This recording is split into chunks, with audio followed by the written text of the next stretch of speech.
بسم الله الرحمن الرحيم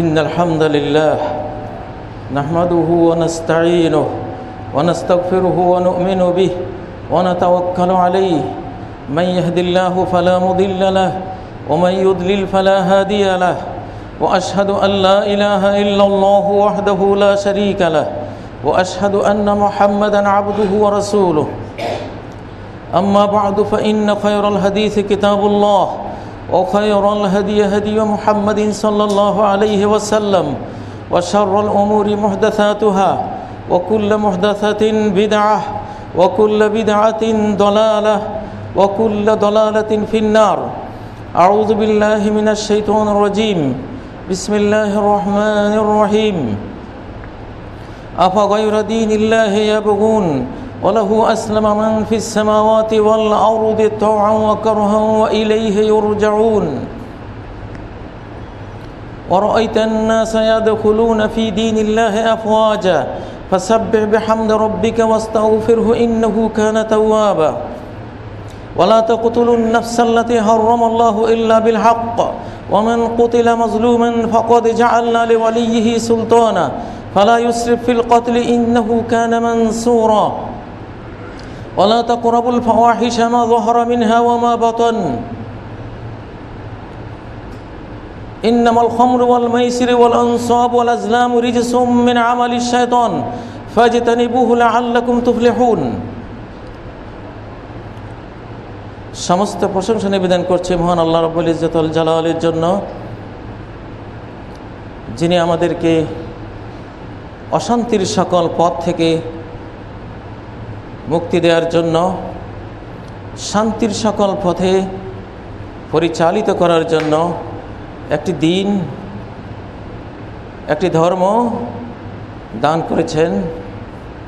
যে দিন, যে ধর্মের নাম হলো ইসলাম, অর্থাৎ শান্তি।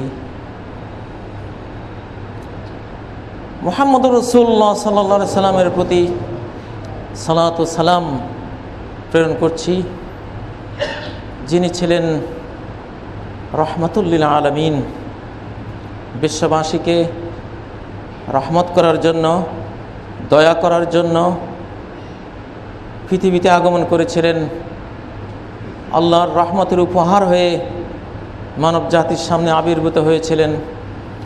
সালাত ও সালাম প্রেরণ করছি যুগ যুগান্তরের ওইসব মুমিন মুমিনা মুসলিমার প্রতি, যারা এই শান্তির দিনকে বুকে ধারণ করে তাদের প্রাত্যহিক জীবনে চরিতার্থ করে ইহ পরকালের শান্তির পথে নিজেকে এবং মানব জাতিকে দিশা দিয়েছেন। সম্মানিত ভাইগণ, পরিস্থিতির আলোকে আজকে আমার খুতবার বিষয় হলো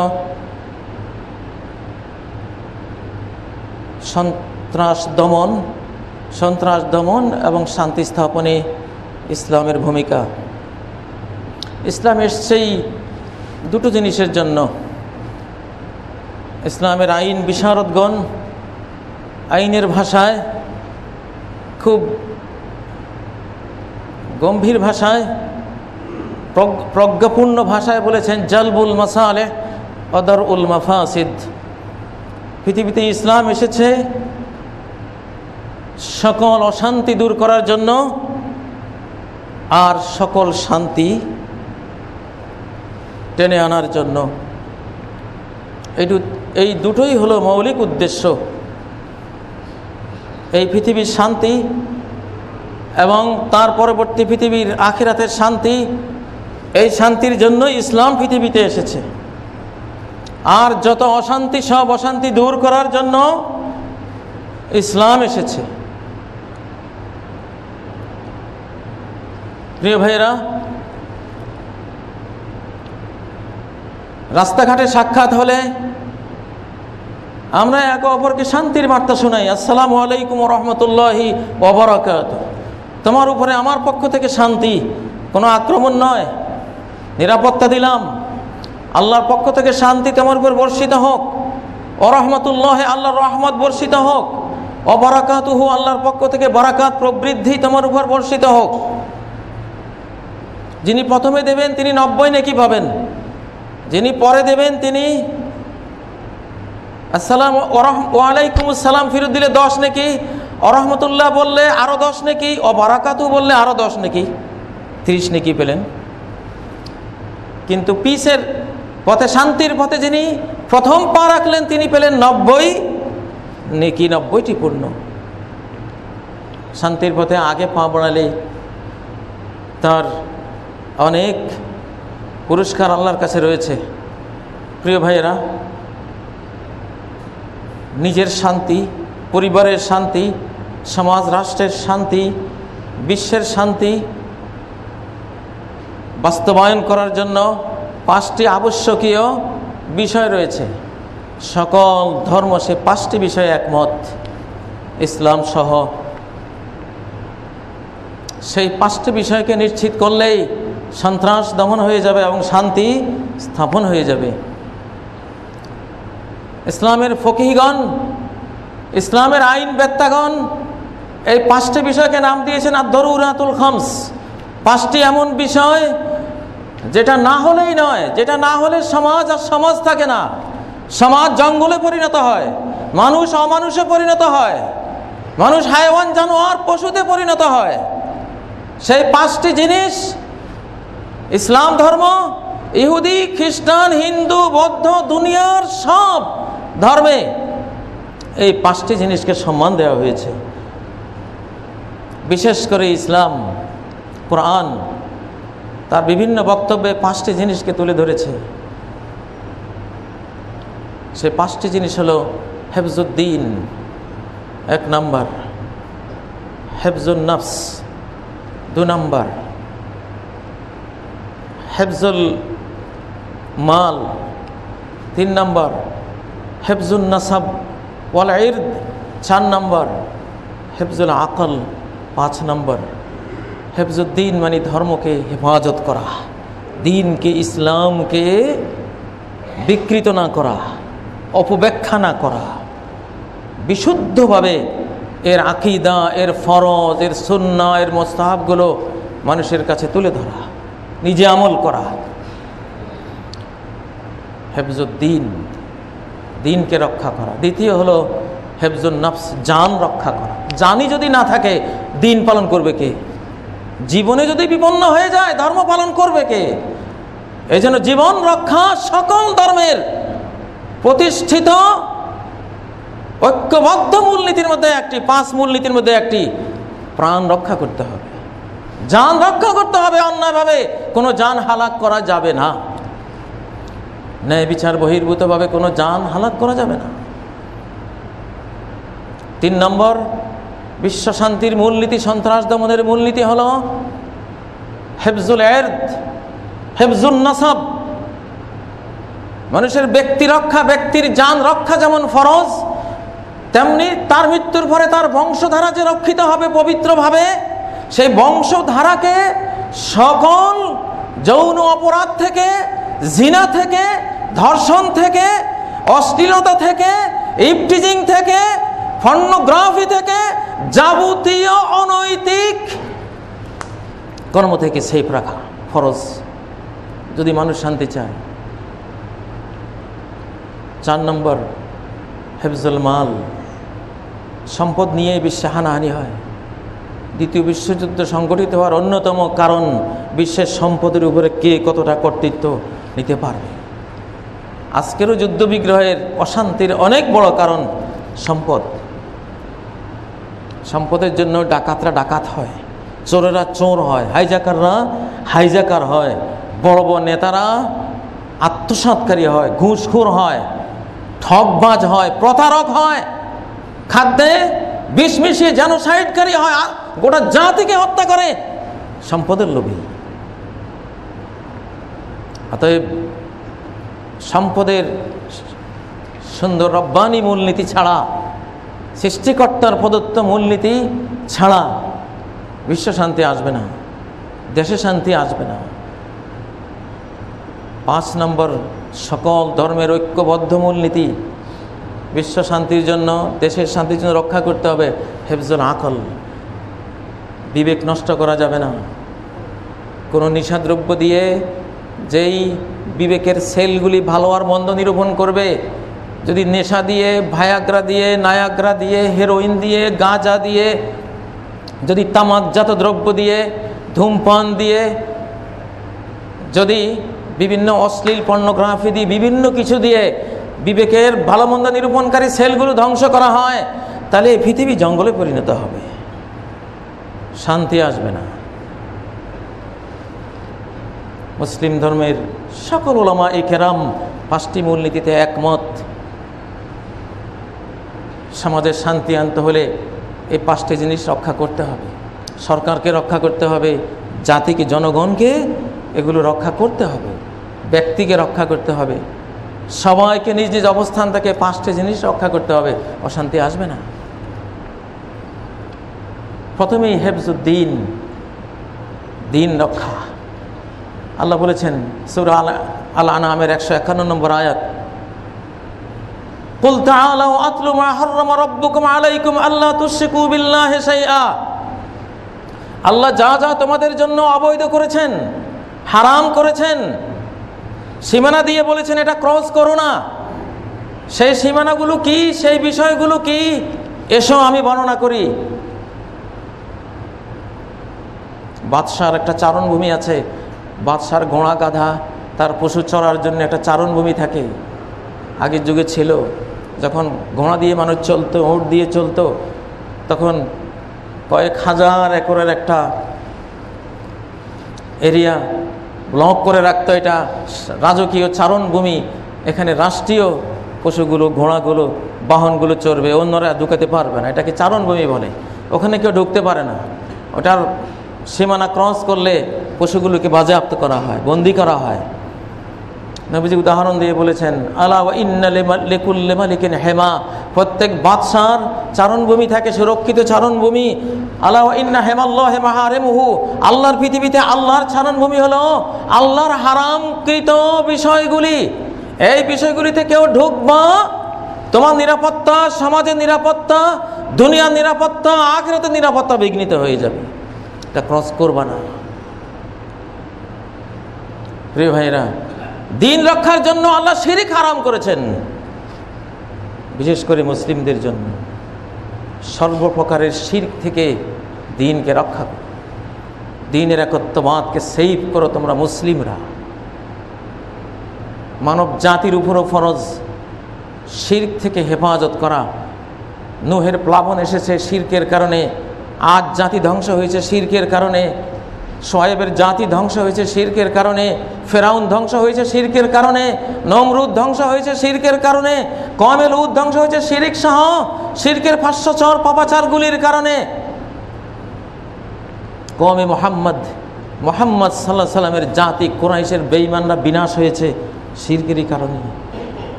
যহরাল ফাসাদু ফিল বাররি ওয়াল বাহরি বিমা কাসাবাত আইদিন নাস।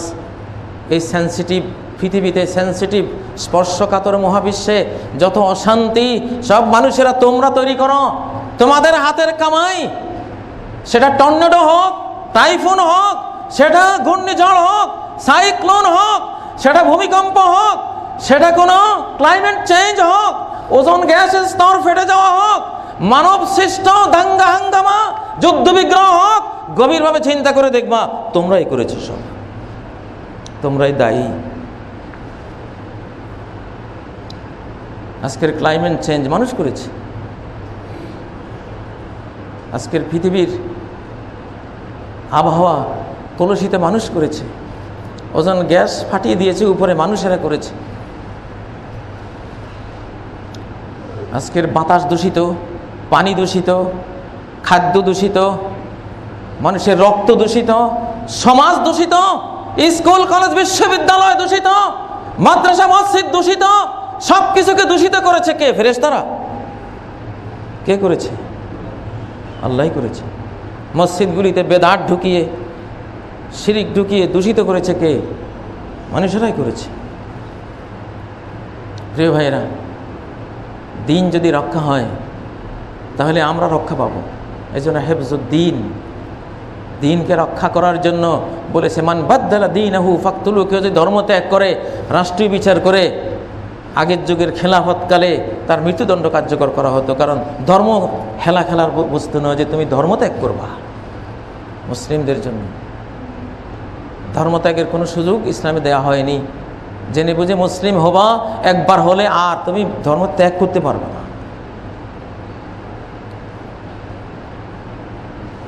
ধর্ম রক্ষার জন্যই বিধান। ধর্ম রক্ষার জন্য যত যুদ্ধ সন্ধি হয়েছে ইতিহাসে, ধর্মের জন্যই পৃথিবীতে মানুষের আশা। ওমা খালাকতুল জিন্না ওয়াল ইনসা ইল্লা লিয়াবুদুন, সূরা যারিয়াতে 56 নম্বর আয়াতে আল্লাহ বলে দিয়েছেন, জিন মানুষকে সৃষ্টির পেছনে উদ্দেশ্য একটাই, তারা আমার ইবাদত করবে, আমার দ্বীনের আওতায় থেকে আমার বন্দেগী করবে। আমি যে দিন দিয়েছি, দিন পালনই তো ইবাদত। দিন পালনকে বন্দেগী বলে, দিন পালনকে আল্লাহ দাসত্ব আনুগত্য বলে। তারা সেটা করবে, এই জন্য আমি সৃষ্টি করেছি, আর কোনো উদ্দেশ্য নেই। মানুষ যখন দিনদার হয়, সঠিক ধার্মিক হয়, সে কারো জান নেবে না। সঠিক ধার্মিকরা অন্যায়ভাবে কারো জান নেবে না, বরং একটা কুত্তার প্রাণও রক্ষা করবে। ইসলামে একটা কুকুরকে অন্যায়ভাবে খুন করা নিষেধ। ওমর বলতেন, ইরাকের ফোরাতের তীরে যদি কোনো কুকুর না খেয়ে মারা যায়, ওমর সে কুত্তা হত্যার জন্য আল্লাহর কাছে আসামি হয়ে উঠবে। এটা হলো ইসলাম। একজন নবী একটা পিঁপড়াটাকে কেটেছিল, তিনি পিঁপড়ার গোটা গ্রামটাকে ধ্বংস করে দিয়েছিলেন, জ্বালিয়ে দিয়েছিলেন। নবীকে আল্লাহ ক্ষমা করেননি, ওহী পাঠিয়েছেন। নবী কি করলা? কারাসাত কানামলাতুন আহরাকতা উম্মাতাম মিনাল উমামি তুসাব্বিহ, একটা পিঁপড়া কেটেছে, এই জন্য একটা পিঁপড়ার জাতিকে তুমি এভাবে জ্বালিয়ে দিলে, কি করলা? এটা তোমাকে তো অধিকার দেওয়া হয়নি।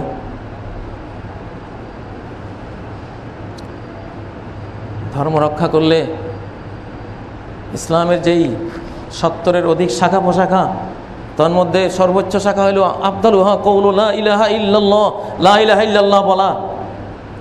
লা ইলাহা ইল্লাল্লাহ বলে বিশ্ব নিরাপত্তার ব্যবস্থা করো, আল্লাহর আযাব থেকে সেভ করো, নিজেদের হিংসা হানাহানি থেকে সেভ করো। লা ইলাহা ইল্লাল্লাহ বলার পরে আরবের যারা রক্ত পিপাসু ছিল, জাহেলি যুগের যারা ডাকাত খুনি ধর্ষক ছিল, এই দিন তাদের কাছে আসার পরে ইয়ারমুকের রণাঙ্গনে তাদেরই একজন যখন পানি পানি বলে মুমূর্ষ অবস্থা চিৎকার করলো, পানি তার মুখের সামনে নেওয়ার পরে আরেকজন চিৎকার করলো পানি। তখন এই বলল, এই পানি আমি পান করতে পারি না, আমার ওই ভাইয়ের কাছে নিয়ে যাও।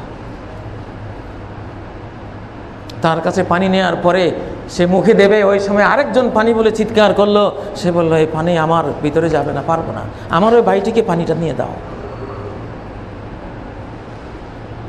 তার কাছে যেতে যেতে তার প্রাণ চলে গেছে। ওর পানি নিয়ে দৌড়লো প্রথম জনের কাছে, নাই, চলে গেছে। দৌড়লো দ্বিতীয় জনের কাছে, নাই, সেও চলে গেছে। এটা হলো দিন, এটা হলো ইসলাম। ইসলাম তো ওই বর্বর খুনিদেরকে এই মানবতা শিখিয়েছে যে একটু পানি পর্যন্ত নিজের ভাইকে বঞ্চিত করে পান করতে যায়নি। ইসলাম বলেছে, ইমাতাতুল আযা আনিত তারিক, পথ থেকে মানুষকে কষ্ট দেওয়া জিনিস যদি সরিয়ে দাও, তুমি জান্নাত পাবে ইনশাআল্লাহ। এটা ঈমানের একটা অংশ। একজন পেয়েছেও, এক ব্যক্তি রাস্তা থেকে কাঁটাওয়ালা ডাল সরিয়ে দিয়ে জান্নাত পেয়ে গেছে, ক্ষমা পেয়ে গেছে। সহিহ বুখারীতে হাদিসটি সন্নিবেশিত আছে। দিন পালন করলে মানুষ হয়, তবে সেই দিন সঠিকভাবে পালন করতে হবে। আমাদের প্রধানমন্ত্রীও আহ্বান জানিয়েছেন, এমপি সাহেবরা নিজ নিজ এলাকায় গিয়ে মানুষকে সঠিক ধর্ম শিক্ষা দেন। সঠিক ধর্ম আসবে কোরআন থেকে আর সহিহ সুন্নাহ থেকে। কাজী ইব্রাহিমের মন গড়া মত নয়, কোন মৌলানা মৌলবীর মন গড়া মত থেকে সঠিক ধর্ম আসে না। কোরআন বলবে, সুন্নাহ বলবে। হ্যাঁ, কোনো আয়াতের কোনো হাদিসে দুটো ব্যাখ্যা থাকতে পারে, সে ব্যাখ্যা দুটো যদি ভ্যালিড হয়, দুইটাই চলতে পারে, হার্ড হওয়া যাবে না। আপনার বুঝকে আমি সম্মান দিতে হবে, আমার বুঝকে আপনি সম্মান দিতে হবে। একই বিষয়ে বিচার করেছিলেন দাউদ আলাইহিস সালাম আর তার পুত্র সুলাইমান আলাইহিস সালাম, বিচার দুরকম হয়েছে। ছাগলের ফালে আঙ্গুরের ক্ষেত খেয়ে ফেলেছে। দাউদ বিচার করলেন যে ছাগলের ফালটা আঙ্গুরের ক্ষেতের মালিককে দিয়ে দাও। সুলাইমান বিচার করলেন আঙ্গুরের ক্ষেতটা না, ছাগলের ফল ওকে দেয়া যাবে না, বরং ছাগলের পালের মালিক তার আঙ্গুরের ক্ষেতটাকে সেবা করে, শুশ্রূষা করে, পানি দিয়ে, সার দিয়ে যেই রাতে খেয়েছে ওই রাতে যেমন ছিল ওই পর্যায়ে পৌঁছে দাও। পৌঁছে দেওয়া পর্যন্ত তোমার ছাগলের পাল আঙ্গুরের ক্ষেতের মালিক তার কাছে রাখবে, দুধ পান করবে, সে এটার থেকে উপকৃত হবে। যেদিন তার ক্ষেত আগের স্থানে চলে আসবে সেদিন সে ফেরত দিয়ে দেবে। দুটো বুঝেছেন, দুইজন নবী, একজন দাউদ আলাইহিস সালাম, একজন সুলাইমান আলাইহিস সালাম। দাউদ আলাইহিস সালাম তখন বাদশা ছিলেন, বলতে পারতেন এই সুলাইমান আমার বিচারের বাইরে বিচার করলে কত বড় সাহস, বলতে পারতেন, বলেন নাই, শ্রদ্ধা জানিয়েছেন। হতে পারে বিচার দুরকম, তুমি ওরকম বুঝছো, আমি এরকম বুঝছি, বুঝ দুরকম হতে পারে। আল্লাহ তাআলা সুলাইমানের বিচারটাকে সঠিক বললেন, ফাফাহামনাহা সুলাইমান, ছেলের বুঝটা এখানে সঠিক আছে, বাবার বুঝটা এখানে ঠিক হয় নাই, কিন্তু তাই বলে বাবাও অজ্ঞ না। ওয়াকুল্লান আতাইনা হুকমা ওয়া ইলমা, দাউদ আর সুলাইমান দুইজনকে বিচার শক্তি আমি দিয়েছি, আমি জ্ঞান দিয়েছি, প্রশংসা করলেন। আমরা তো বুকে হাত বাঁধা আর নিচে হাত বাঁধা নিয়ে মারামারি করি বলুন না। একটা ট্রেন, এই ট্রেনের যাত্রীরা মক্কা যাচ্ছে, এই মক্কা ট্রেনের যাত্রী কেউ ফার্স্ট ক্লাসে চড়েছে, কেউ সেকেন্ড ক্লাসে, কেউ থার্ড ক্লাসে, কেউ ছাদের উপরে, কেউ দুই কম্পার্টমেন্টের জয়েন্টের মধ্যে বসে আছে, কেউ ইঞ্জিনে গিয়ে স্থান পেয়েছে। বলেন তো সবাই কোথায় যাবে? সবাই কি মক্কা যেতে পারবে? অবশ্যই পারবে, যতক্ষণ ট্রেনে থাকে। যদি ট্রেনে ঝুলেও থাকে সে মক্কা বুঝবে কিনা? বুঝবে তো, কারণ ট্রেন মিস করে নাই। ফার্স্ট ক্লাস মিস করেছে, সেকেন্ড ক্লাস মিস হয়েছে, থার্ড ক্লাস মিস হয়েছে, কারো ছাদ মিস হয়েছে, কিন্তু ট্রেন মিস হয় নাই। অতএব সে মক্কা তো পৌঁছবেই, কোনো মতে যদি ধরে রাখতে পারে সে পৌঁছবেই। হানাফি, শাফি, মালিকি, হাম্বলি, আহলে হাদিস এরা সবাই একই ট্রেনের যাত্রী। কেউ ফার্স্ট ক্লাসে আছে, কেউ হয়তো সেকেন্ড ক্লাস, কেউ থার্ড ক্লাস, কেউ হয়তো ছাদে আছে, কেউ হয়তো ইঞ্জিনে, কেউ হয়তো জয়েন্টে বসে আছে, কিন্তু ট্রেন মিস করে নাই। এরা আহলুল হক, এরা হকপন্থী। আপনি এদের কাউকে হার্ট করবেন না, এদের কাউকে আপনি কোনো রকমের এমন বিষয়ে যেখানে দুইটা বুঝের অবকাশ আছে আঘাত করা যাবে না, নিশ্চিত দাওয়াত দেয়া যাবে।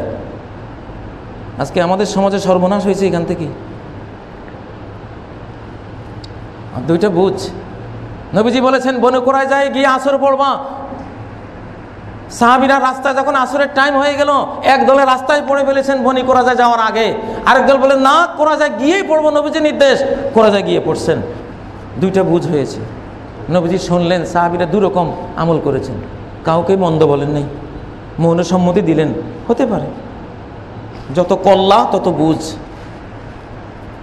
এসব বিষয়ে দুটা বুঝ হতেই পারে, তিনটা বুঝ হতেই পারে। আহলে হক, আপনারাই আহলে হক যারা আছেন এই মসজিদে বসে আছেন, মক্কা মদিনা গিয়ে দেখেন, রুকু থেকে উঠে এভাবে হাত বেঁধে দাঁড়ায়।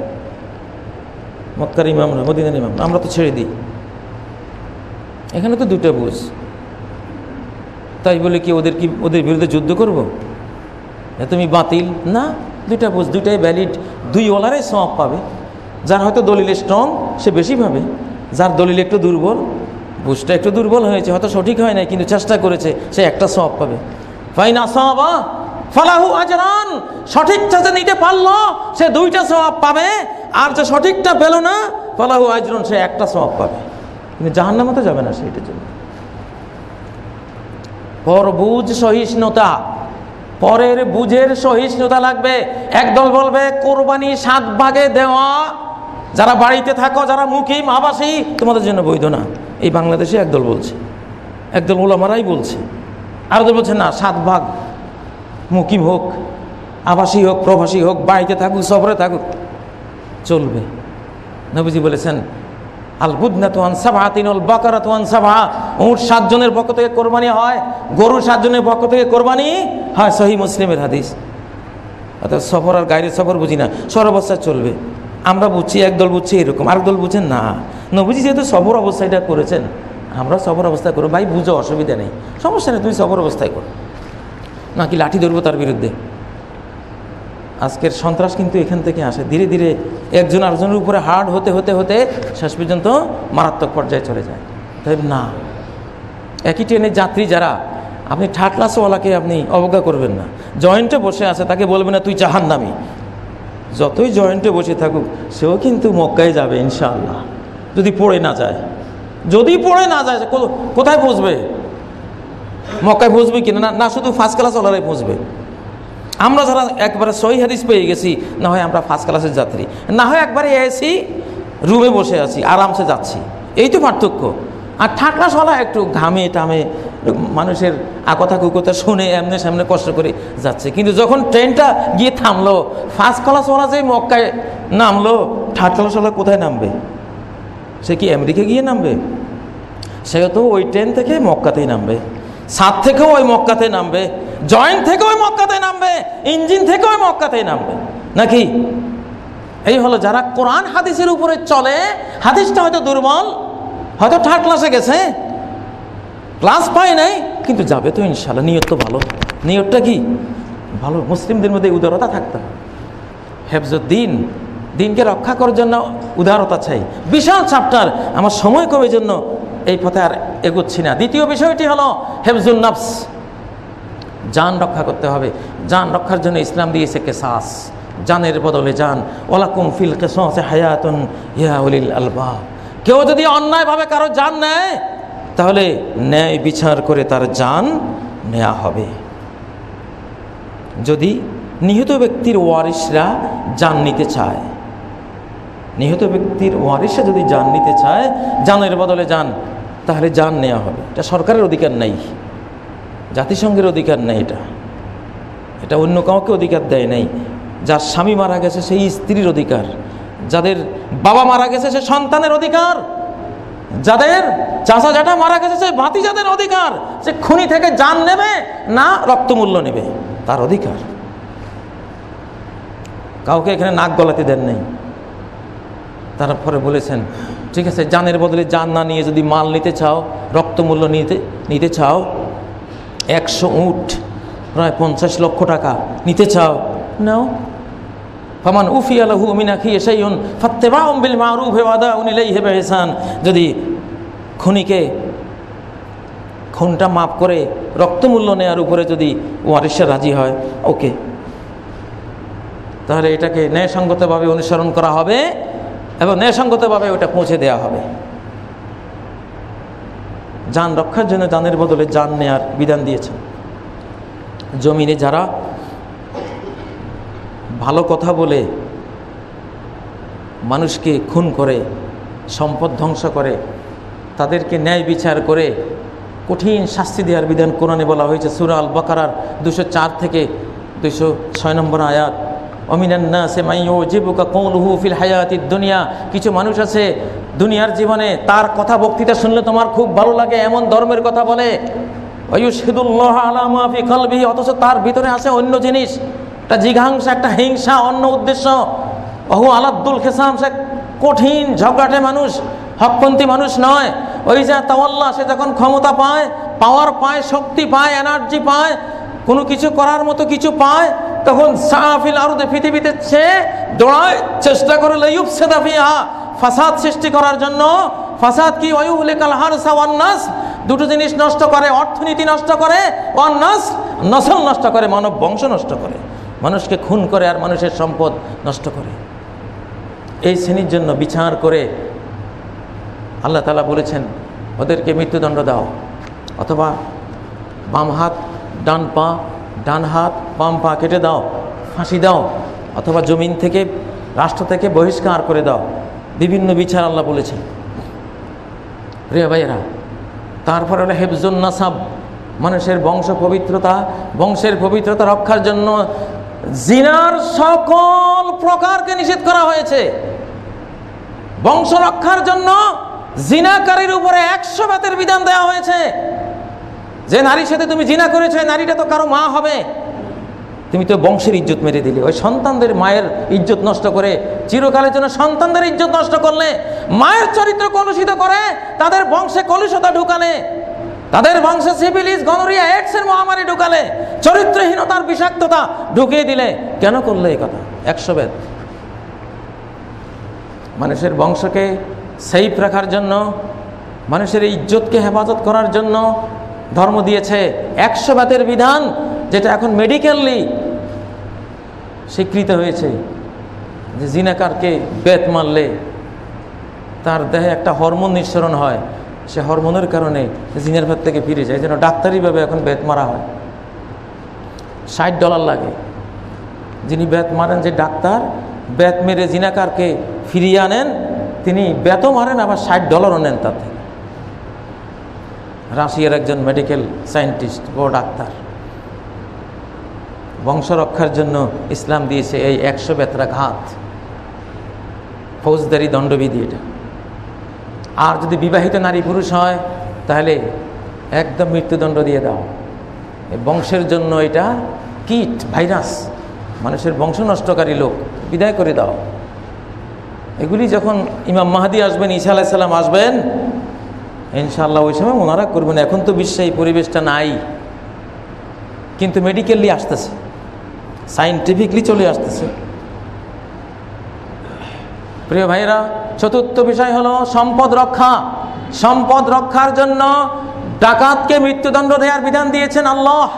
ইন্নামা জাযাউল্লাযীনা ইউহারিবুনাল্লাহ ওয়া রাসূলাহ, যারা আল্লাহ ওয়া রাসূলের বিরুদ্ধে যুদ্ধ করে, অর্থাৎ মুসলমান জাতির উপরে আক্রমণ করে, ওয়া ইয়াসআউনা ফিল আরদি ফাসাদা, জমিনে অশান্তি সৃষ্টি করে, তাহলে তাদের জাযা হলো, বিনিময় হলো আন ইউকাত্তালু, বিচার করে মৃত্যুদণ্ড দেওয়া হবে, আও ইউসাল্লাবু, বিচার করে ফাঁসি দেওয়া হবে, আও তুকাত্তা আইদিহিম ওয়া আরজুলুহুম মিন খিলাফ, অথবা বিচারিকভাবে তাদের বিপরীত দিক থেকে হাত পা, বাম পা বাম হাত, ডান পা অথবা ডান হাত বাম পা বিপরীত দিক থেকে মিন খিলাফ কেটে দেওয়া হবে, আও ইউনফাউ মিনাল আরদি, অথবা রাষ্ট্র থেকে বহিষ্কার করা হবে, নির্বাসিত করা হবে।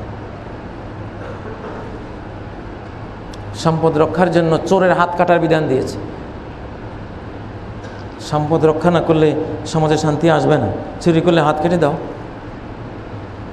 বিভিন্নভাবে ফৌজদারি দণ্ডলি আছে আজকাল রাষ্ট্রে, সব ধর্মেই আছে। সর্বশেষ হলো হেফজুল আকল, যে আকল নষ্ট করে, বিবেক নষ্ট করে, তাকে 40 বেত লাগাবার বিধান ইসলাম দিয়েছে। সেই 40 বেতের মধ্যে লাঠি থাকবে, জুতা থাকবে, স্যান্ডেল থাকবে, কিল, ঘুষি। তাকে অপমান করো, কারণ সে নিজেকে শেঠ ভাবে, তো এর জন্য কেউ ঘুষি মারো, কেউ জুতা মারো, কেউ স্যান্ডেল মারো, তার মান ইজ্জত সব বরবাদ হোক। এটা হলো মদখোরের শাস্তি ইসলামে। এটা এখন নাই, সমাজে নাই, আগে ছিল, হয়তো ভবিষ্যতে ইনশাআল্লাহ ঈসা আলাইহিস সালাম যখন আসবেন তারা আবার এটা চালু করবেন। কিন্তু এখন এই যে 5টি বিষয় দিয়েছে, ধর্ম রক্ষা, জান রক্ষা, মাল রক্ষা, বংশ রক্ষা, আকল রক্ষা, বিবেক রক্ষা, 5টা জিনিস রক্ষিত হলে মানুষ সেফ ইনশাআল্লাহ।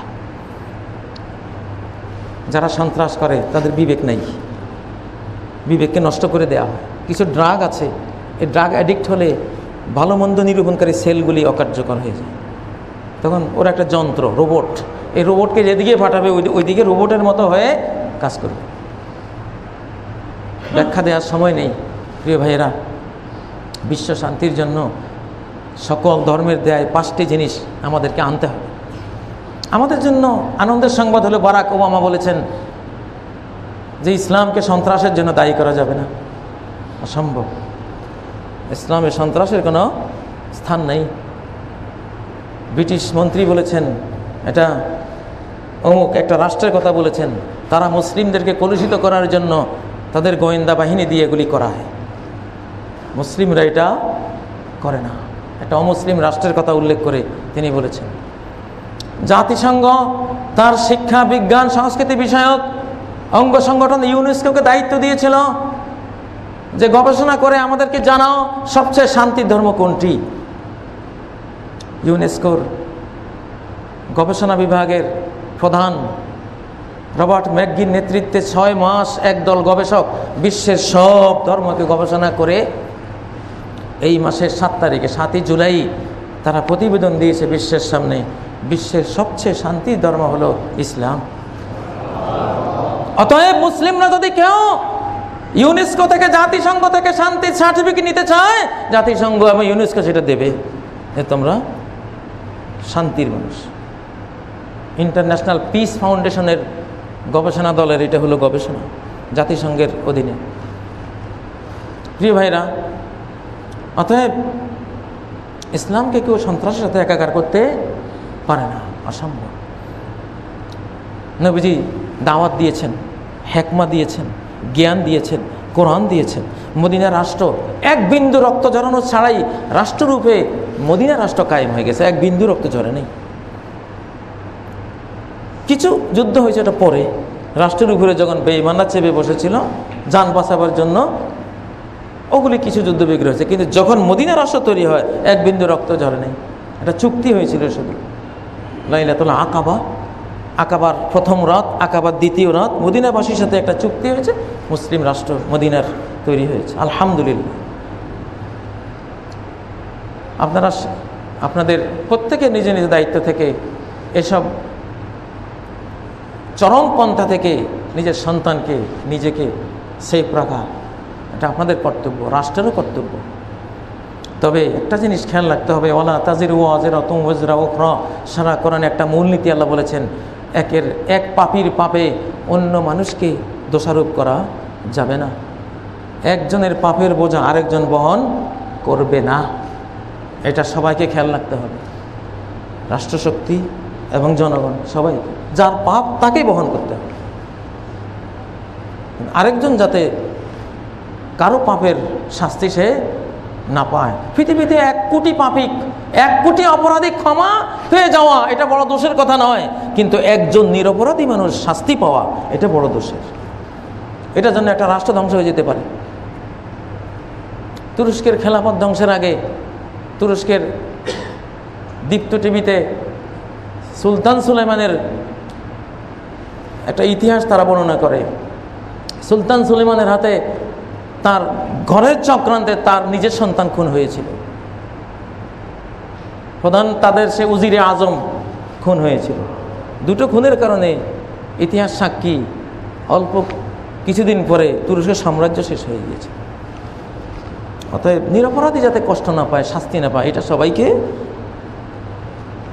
সযত্নে রক্ষা করতে হবে। আল্লাহ আমাদের হেফাজত করুন, আল্লাহ আমাদেরকে শান্তি দান করুন। বাংলাদেশ রাষ্ট্রকে শান্তির দেশ হিসেবে বিশ্বে তার পরিচয় অক্ষুণ্ণ রাখার আল্লাহ তৌফিক দান করুন। গোটা বিশ্বের মুসলিমদেরকে অমুসলিম বিজাতি তাদের লেলিয়ে দেয়া সন্ত্রাসী গ্রুপ ধর্মের নামে চালায় তারা, অর্থ দেয় তারা, বুদ্ধি দেয় তারা, সব কিছু দেয় তারা। ভুলা ভোলা কিছু মুসলমান পোলাপানকে ওই সব সন্ত্রাসী বানিয়ে দেখা, এই দেখো এই ইসলাম, এই দেখো এটা হলো মুসলমান, গলা কাটা মুসলমান, হ্যাঁ মানুষ খুন করা মুসলমান, এই দেখায়। ইসলাম কি এটা? আমার শিশুকালের সুপারি ব্যাপারীর মতো। সুপারি ব্যাপারীর কাছে 10 কেজি সুপারি নিয়ে গেলাম বিক্রি করার জন্য।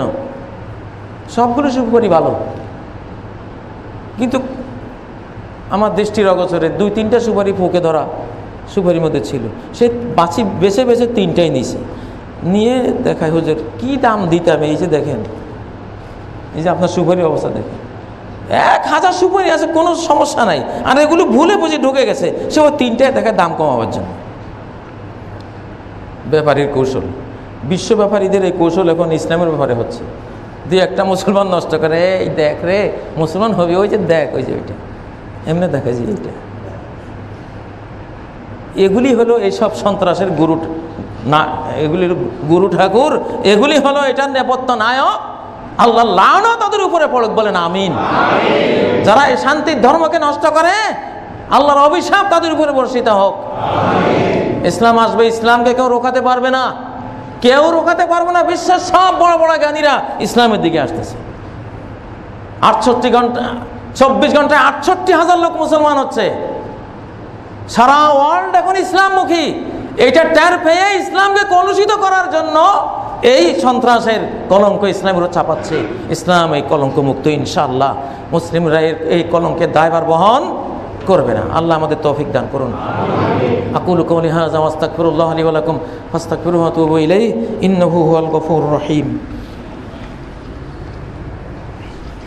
আলহামদুলিল্লাহ লাকাল হামদু ইয়া রাব কামা ইয়ানবাগি লিজালালি ওয়াজহিকা ওয়া আযীমি সুলতানিক লাকাল হামদু হামদান কাসীরান তাইয়িবান মুবারাকান ফীহি মিলআস সামাওয়াতি ওয়া মিলআল আরদি ওয়া মা বাইনাহুমা ওয়া মিলআ মা শি'তা মিন শাইইন বা'দ আহলাস সানাই ওয়াল মাজদি হাক্কু মা ক্বালাল আবদ ওয়া কুল্লুনা লাকা আবদ আল্লাহুম্মা লা মানি'a লিমা আ'তাইত ওয়া লা মু'তি'a লিমা মানা'তা ওয়া লা ইয়ানফা'ু যাল জাdd মিনকাল জাdd।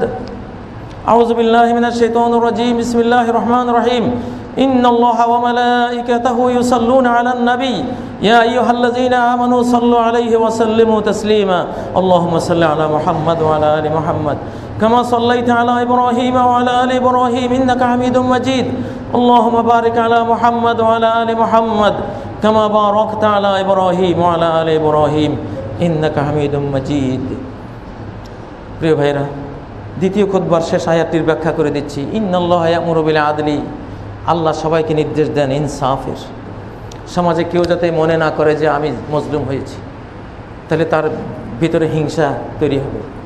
এই হিংসা জমতে জমতে জমতে একদিন বিস্ফোরণ ঘটাবে। অতএব সবাইকে ইনসাফ করবে। খবরদার কোনো অন্যায়, বেইনসাফি, জুলুম, উৎপীড়ন কেউ কাউকে করবে না। এই জন্য বিশ্ব শান্তির জন্য আরেকটি আয়াত প্রতিদিনেই দ্বিতীয় খুতবায় আয়াতটি আমরা পড়ি, ইন্নাল্লাহা ইয়া'মুরু বিল আদলি, ইনসাফ করো। একজন তোমার দাঁত ভাঙলে একটা দাঁতে ভাঙতে পারো, ইনসাফ। দাঁত ভাঙছে একটা, তুমি 32টা দাঁতে উড়ে দিলে। এখন তুমি মজলুম ছিলে আগে, এখন তুমি জালিম।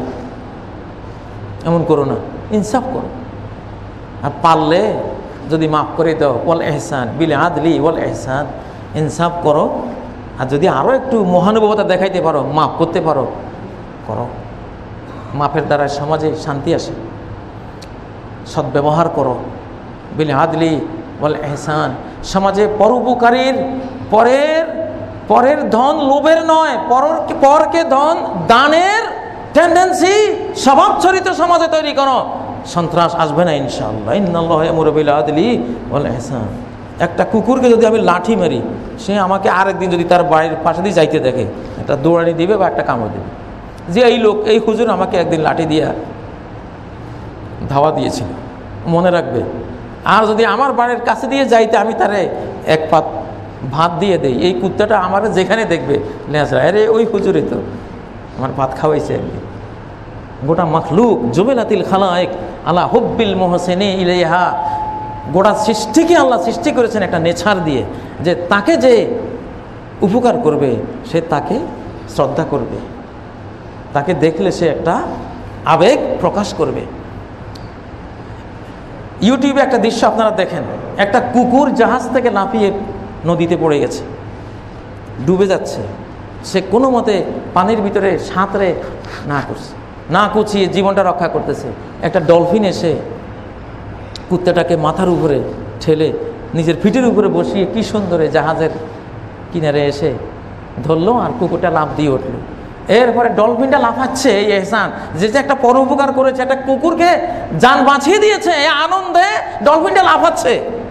কুত্তায় আবার খালি এমন করে, মানে মনে হয় যেন সে যদি বক্তা হইতো আমার মতো, তাহলে একটা খুতবা দিয়ে ফেলতো।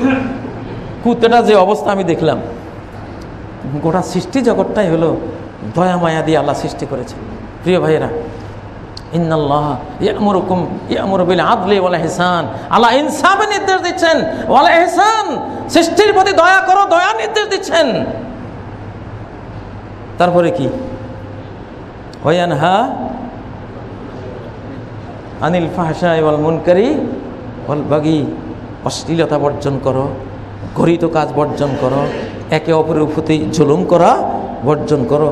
5টি পয়েন্টের উপরে যদি কেউ গবেষণা করে, ইনশাআল্লাহ সমাজকে সে জান্নাতে রূপান্তরিত করতে পারবে।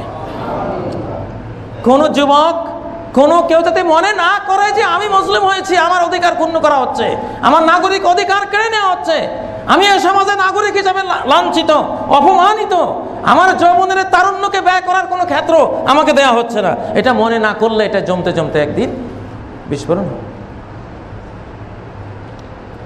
ধর্মের বাইরে যে যুবকরা চলে, তাদের তো তারুণ্যের শক্তিকে ব্যয় করার জন্য খেলার ফিল্ডের অভাব নেই, নাটকের অভাব নাই, ছায়াছবির অভাব নাই, প্রতিযোগিতার অভাব নাই, টাকার গাড়ি বাড়ির কোনো অভাব নাই। একটা ক্রিকেটার ছক্কা একটা মারে, কি ওভার বাউন্ডারি করে, সে কোটি কোটি টাকার মালিক। আর একটা ধার্মিক যুবক, কি নীতিবান, কি আল্লাহ, সে যেদিকে যায় সবাই বড় বড় ছেলে, এটা মনে হয় অন্য কিছু, খালি সময়। আমার তো কোনো জায়গা নাই, আমার এই যৌবন আল্লাহ দিয়েছেন, আমি তো ওর থেকে শক্তিশালী, আমার এই তারুণ্য রাখি কোথায়? যৌবনের উচ্ছ্বাস ব্যয় করি কোথায়? মসজিদে গেল দোষ, মাদ্রাসায় গেল দোষ, স্কুলে গেল দোষ, ওইখানে গেল দোষ, খালি দোষ। এই যখন তারুণ্যকে চাপা দেওয়া হয়, এক শ্রেণীর তরুণদের তারুণ্যকে যদি চাপা দেওয়া হয়, এটাই তখন বিদ্রোহ করে বিস্ফোরিত হয়। মহাবিদ্রোহী রণক্লান্ত, আমি সেই দিন হব শান্ত, যেদিন আকাশে বাতাসে, যেদিন উৎপীড়িতের কন্দন রোল আকাশে বাতাসে ধ্বনিবে না, অত্যাচারীর খড়গ কৃপান ভীম রণভূমে রণিবে না, আমি সেই দিন হব শান্ত, মহাবিদ্রোহী রণক্লান্ত। এই জন্য কোনো তরুণদের তারুণ্যকে চাপা দেওয়া যাবে না। ধর্মীয় তরুণদেরকে রাষ্ট্রের নেতৃত্বে প্রতিযোগিতা লাগিয়ে দিতে হবে, এমন সব সমাজকর্মে লাগিয়ে দিতে হবে, তারুণ্যের শক্তিটা ওই সমাজকর্মে ব্যয় হয়ে যাবে, বাড়তি শক্তি থাকবে না সন্ত্রাস করার জন্য। তার তারুণ্যের শক্তিকে ব্যয় করার জন্য বিবাহ করে দেন। আর কোনো জায়গা পাচ্ছেন না, পরিবার গড়ে দেন। তোর তারুণ্যের শক্তি স্ত্রীর কাছে, পরিবারের কাছে গিয়ে ব্যয় করে ফেলা। যত সন্ত্রাস, এখানে বিবাহিত যুবকরা নাই, খুব কম, ভুলে ভালে দুই একটা হতে পারে, সব হলো অবিবাহিত। তা তারুণ্যের শক্তি ব্যয় করা জায়গা পায় নাই, অজায়গায় চলে গেছে। এই জন্য বিয়ে করাই দেবেন বাপেরা, এখন তো ঠেকছেন, পোলা ফাইন তাড়াতাড়ি বিয়ে করা, ইনশাল্লাহ বইয়ের মায়ায় এগুলি সন্ত্রাসের পথে যাবে না। তোরা কোথা হতে কেমনে এসে মণিমালার মতো আমার কণ্ঠে জড়ালি, আমার পথিক জীবন কেমন করে ঘরের মায়া মুগ্ধ করে বাঁধন পরালি। বাঁধন পরিয়ে দেন, ইনশাল্লাহ ঠিক হয়ে যাবে। মুসলিম তরুণদের, মুসলিম তারুণ্যকে ব্যয় করা জায়গা করে দেন। রাষ্ট্রের নেতৃত্বে, সমাজের নেতৃত্বে, বিদ্যালয়ের নেতৃত্বে, মুরব্বীদের নেতৃত্বে তার শক্তিটা ব্যয় হয়ে যাক ভালো জায়গায়, ভালো কাজে। তাহলে সন্ত্রাস করবে কোত্থেকে সে? আল্লাহ তাআলা তৌফিক দান করুন। আল্লাহ আমাদেরকে মাফ করে দেন, আমাদের মাতা পিতাকে মাফ করে দেন, মুরব্বিয়ানে কেরামকে মাফ করে দেন, আমাদের সরকার, আমাদের জনগণ, তাদেরকে সৎপথে পরিচালনা করেন, সবাইকে মাফ করেন আল্লাহ তাআলা। আমরা সবাই মুসলিম, আল্লাহ মুসলিমদেরকে ভাই ভাই বানাই দেন। আল্লাহ আল্লাহ এক প্রাণ হওয়ার তৌফিক দেন, এক দেহ হয়ে, এক প্রাণ হয়ে, এক মন হয়ে শান্তির পথে এগিয়ে যাওয়ার তৌফিক দান করুন। আউযু বিল্লাহি মিনাশ শাইতানির রাজীম। বিসমিল্লাহির রহমানির রহিম। ইন্নাল্লাহা ইয়া'মুরু বিল আদলি ওয়াল ইহসান ওয়া ইতা'i যিল কুরবা ওয়া ইয়ানহা আনিল ফাহশাই ওয়াল মুনকারি ওয়াল বাগি।